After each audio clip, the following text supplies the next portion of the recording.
हाँ, फिलिस बेटी, बात सुनो मेरी। नसरीन एक बहुत चालाक लड़की है।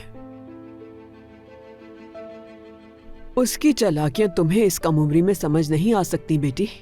जब ही तो तुमने यकीन कर लिया। आपसे माजरत चाहती हूँ मैं। शायद मेरे उसके साथ जाने की वजह से आप नाराज हो गई हैं। नहीं, मैं नाराज क्यों होंगी? मैं बस इतना चाहती हूँ कि नसरीन के बजाय तुम तूबा से दोस्ती करो, उसके साथ बाहर आना जाना रखो। तूबा को तुम्हारी जरूरत है, वो बहुत मुश्किल में है इस वक्त। ठीक है नानी जान।